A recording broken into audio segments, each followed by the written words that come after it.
Bonjour à toutes et à tous, dans cette vidéo je vais vous montrer comment à partir d'un simple dessin dans Photoshop Beta on peut obtenir une image beaucoup plus aboutie avec différents styles.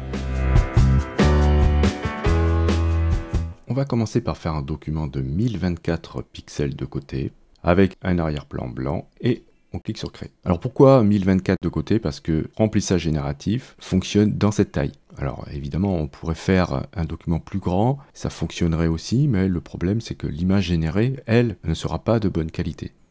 Donc je vais partir avec cette taille. Je vais ensuite dessiner grossièrement le sujet que je souhaite traiter. Ici je vais faire un petit robot de type jouet et le but ce sera de demander à remplissage génératif de le changer en une image beaucoup plus aboutie, beaucoup plus détaillée. Mon dessin est maintenant terminé. On va appliquer la technique que je vous avais montrée dans cette vidéo en utilisant le mode masque. Je vais double-cliquer sur l'icône mode masque et je vais vérifier ici que je suis avec zone sélectionnée de cocher. Ensuite, je vais tout remplir. Je vais aller dans le menu édition, remplir. Vous avez un raccourci très pratique, majuscule plus F5. Et ici, on va remplir avec 50% d'opacité avec la couleur noire. Et je sors du mode masque en cliquant ici sur l'icône ou en appuyant sur Q. Et là, je vais saisir un prompt. Je vais dire que c'est un robot mignon, même vintage. Voilà, je vais rajouter Art Style. Alors, ce qu'on a fait ici, c'est qu'on a fait une sélection qui n'est pas à 100% de densité. Ce qui fait que je vais pouvoir facilement mixer le résultat de remplissage génératif avec mon dessin. Si je faisais pas ça, si j'utilisais une sélection à 100%, eh bien, Photoshop me remplirait la sélection avec une image complètement différente. Il est temps de cliquer sur Générer. Et voilà, j'obtiens ça. Ou bien ça, ou bien ça. C'est très sympa. Et si vous voulez quelque chose d'un peu plus libre, vous pouvez augmenter la densité. Alors ce que j'ai fait, c'est que je me suis fait des actions avec des pourcentages ici. Donc c'est très simple, comment faire ça? Je vais en faire 1 à 30% pour vous montrer. Donc vous créez votre groupe d'actions. Ensuite, vous allez créer une nouvelle action en cliquant ici. Je vais l'appeler 30%. J'enregistre. Je fais ensuite un clic ici. Après, je vais aller dans le menu édition, remplir. Je vais choisir de remplir en noir avec une opacité à 30%. Je valide avec OK et je sors du mode masque. Et je peux arrêter mon action. Voilà, maintenant j'ai mon action. Donc vous voyez, je m'en suis fait plusieurs comme ça. Je vais cacher ce calque, celui qui a été généré, pour repartir avec celui-ci. On pourrait repartir de celui-là, il n'y a pas de problème. Mais je voudrais juste essayer avec celui-ci ce que ça donne. Je vais cliquer ici sur 30%. Et comme c'est très faible ici, mon dessin sera beaucoup pris en compte. Donc je lance mon action. Okay, donc ça me crée une sélection. Normalement, elle ne doit pas être visible. Donc il y a peut-être une sélection qui court. Donc je vais annuler la sélection. Donc sélection désélectionnée. Okay, et je relance parce que normalement, on ne doit pas l'avoir. Voilà.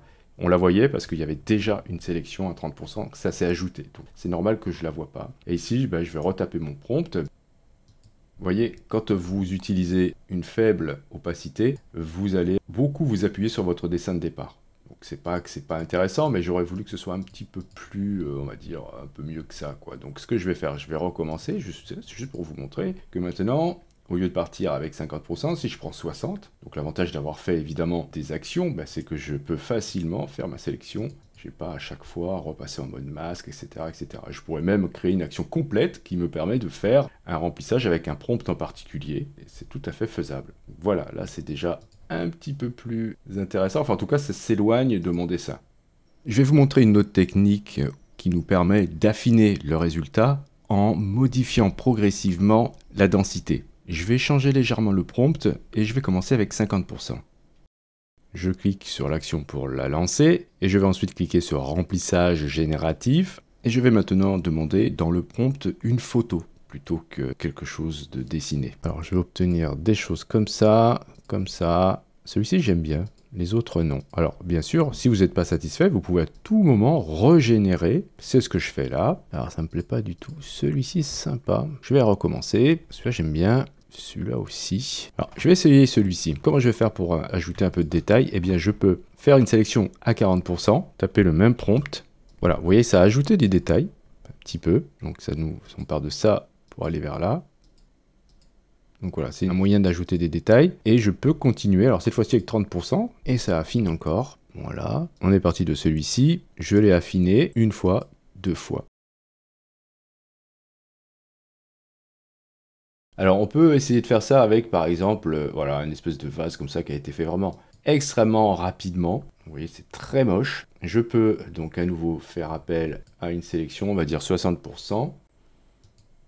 Voilà ce que je dis. Je dis que c'est une photo d'un vase bleu avec des fleurs bleues sur une table en bois. Donc là, je suis à 60% d'opacité dans ma sélection. Et je vais obtenir des choses comme ça. Oui, c'est vraiment super sympa. Donc on part de ça pour obtenir ça. Je trouve que c'est vachement bien.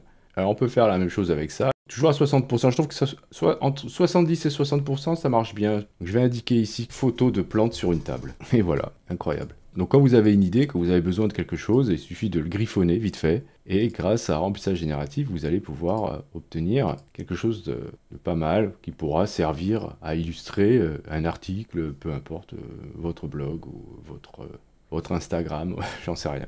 On peut faire ça aussi avec des paysages. Par exemple, ce dessin. Là aussi, je vais utiliser 60%. Et je vais indiquer là que c'est une photo de paysage. Alors, c'est un peu exagéré, parce que je voudrais que ça soit un petit peu moins violent que ça. Donc, je vais le supprimer. Je vais le mettre à 50%. Et je vais dire la même chose. Ah, voilà. Ça, je préfère, parce que ça ressemble plus à mon dessin. Voilà. Voilà. Ça, c'est intéressant, parce que du coup, à 50%, ça peut bien fonctionner. Vous voyez, c'est pareil. Et je vais vous remontrer une chose ici avec ça. Je peux changer ça en peinture aquarelle par exemple. Donc là c'est pareil, je vais dire que c'est à 60% peut-être. Et je vais mettre là dans le style d'une peinture aquarelle. Et voilà, ça c'est pas mal du tout, vraiment pas mal. Parce que je vous rappelle qu'on part de cette horreur là pour obtenir ça. Alors après vous pouvez vous amuser avec des personnes. Par exemple ça. Je vais pareil choisir 60%. Et je vais mettre un portrait studio d'une femme portant une robe bleue dans un fond rose. Ça, c'est pas mal. Eh, celui-là est pas mal. Alors ça, non, ça encore moins. Mais celui-là est pas mal du tout. Donc, je vous rappelle, hein, je suis parti de ça pour arriver à ça. Donc, voilà. Alors, il y a encore, bien sûr, énormément de progrès à faire. Regardez-moi. Il y a encore beaucoup de boulot, mais c'est tout à fait prometteur. Je vais recommencer pour voir. Je vais me mettre cette fois-ci à 70% juste pour voir. Et l'avantage, évidemment, c'est qu'on peut recommencer à l'infini pour voir si on n'a pas de meilleurs résultats. Alors là, oui, non, ça va pas. On est trop éloigné. Ça me plaît pas du tout. Donc ici, je peux recommencer peut-être à 60%. Bah écoutez, c'est pas mal du tout. Au niveau des portraits, tout ça, c'est pas ça. Mais voilà le principe. Alors après, j'ai la possibilité d'utiliser cette image comme référence dans Midjourney.